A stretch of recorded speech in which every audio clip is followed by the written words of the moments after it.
guys, pag-usapan lang natin si Robby Domingo. Kitang-kita natin guys na naiya umano siya guys sa kanyang sinabi.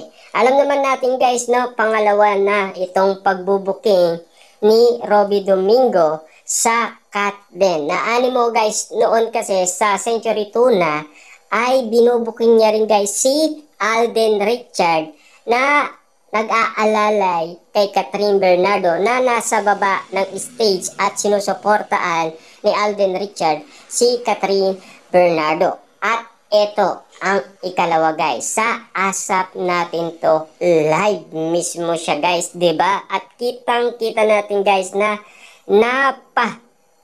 awak na lang guys si Robby Domingo sa braso ni Alden Richard na para guys naiya umano siya sa kanya. Dahil siyempre guys no, kung mapapansin ninyo guys na talagang alam naman natin, trabaho ni Robby Domingo ang guest speaker. Yan kasi guys ang mga nakikita na natin na napakausay nga naman guys ni Robby Domingo na mag-guest speaker. At kitang-kita naman natin kasi guys no, alataan na rin kasi nila ang mga tunay na kaganapan kina Catherine Bernardo at Alden Richard sa dami ng guys nangyari. 6 months ago pa, meron na guys mga issue umano kina Alden Richard at Catherine Bernardo.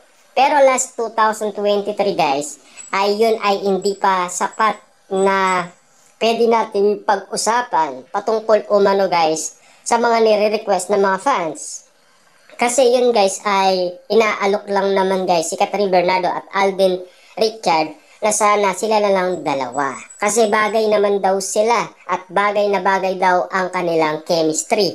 At lalong-lalo guys gumagawa sila ng paraan para na lang guys magsama ang kanilang idolo. Pero hindi ganun kadali guys ang gusto nila. Kasi may paraan para isagawa ng management ng ABS-CBN at ng GMA Network kung papaano nila i-handle ang sitwasyon.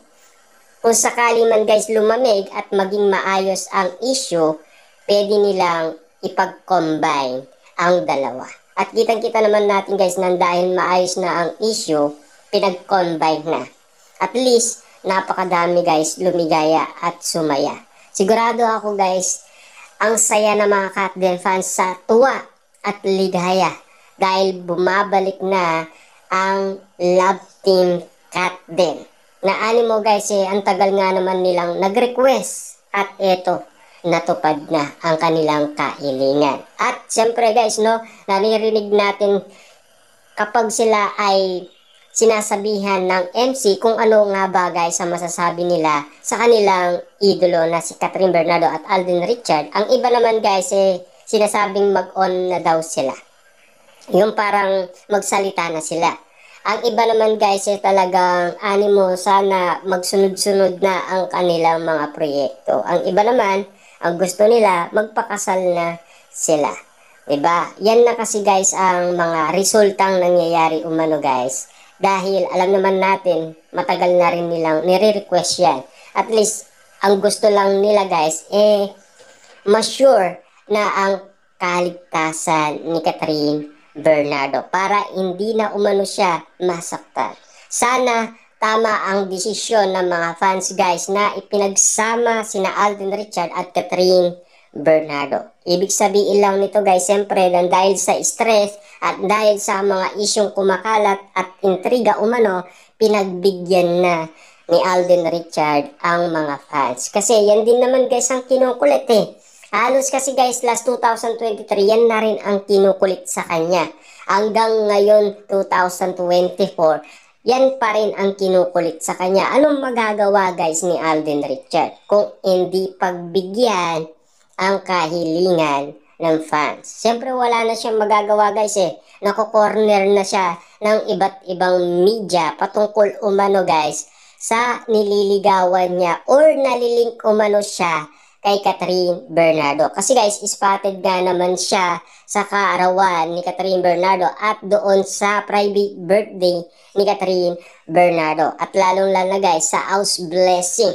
Kasi ang house blessing kasi guys ay napaka-importante nga naman na naging desisyon ni Alden Richard. Alam naman natin guys, busy si Alden. Meron pa siyang appointment nung araw na yon. Kaso nga lang guys, mas pinili niya si Catherine Bernardo. At isa pa dito guys, spotted nga naman sila sa kanilang endorsement dahil si Catherine, Pepsi ang kanyang endorsement at Sting naman si Alden Richard. Ayan ang mga pagkakataon guys kung bakit nga naman sinasabihan si Alden Richard na naliling umano siya at nililigawan niya si Catherine Bernardo.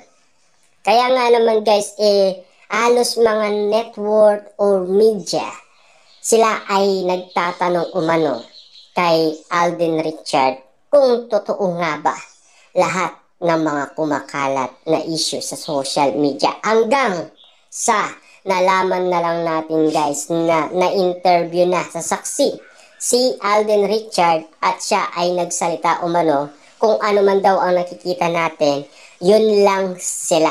Magkaibigan lang daw sila. At after nun guys, parang si Alden Richard guys, binaliwala niya ang kanyang sinabi sa saksi. Spotted nga naman kasi siya guys sa bahay ni Catherine Bernardo. Ibig sabihin, pwede pala guys mabago ang kapalaran. Kahit sabihin mo magkaibigan sila, dahil siguro guys apekto na to ng issue at intriga. Wala na siyang magagawa guys kasi nako-corner na siya ng issue at intriga. Kaya ginawa niya na lang guys ang sinasabi nila. Kasi wala naman masama sa ginagawa nila guys. Single si Catherine, single naman siya. At least pag nag-combine yung dalawa, maliligaya naman guys sa mga Katden fans. Kasi yan din naman guys ang angarin nila at matagal na nila yan minanifest at nag-predict pa nga sila. Diba? Kasi alam naman natin guys kung saan papunta yan Kasi kitang-kita naman natin kasi guys, marami nang nagsasabing mga tao na talagang silang dalawa ay umiibig na sa isa't isa. At lalong-lalo na guys, kapansin-pansin na kasi ang bawat kilos nilang dalawa. Diyan mismo guys, kung bakit nga naman napapagtripan si Alden Richard ng issue at intriga. Kung bakit nga naman kasi guys, lagi silang spotted. Hindi naman ibig sabihin guys, lagi silang spotted. Kaya nga naman kasi, lagi silang spotted guys, kasi sila ang laman ng social media. Yung intriga umano guys sa kanila, pinagko-combine sila ng mga fans at netizens. Kaya itong kumpanya guys, ng Pepsi at ng Sting, dahil iisa lang yan, tinawag si Alden at Catherine Bernardo. Kita nyo naman guys, spotted na naman. At siyempre, may masasabing intriga at issue na naman ng mga netizens, di ba?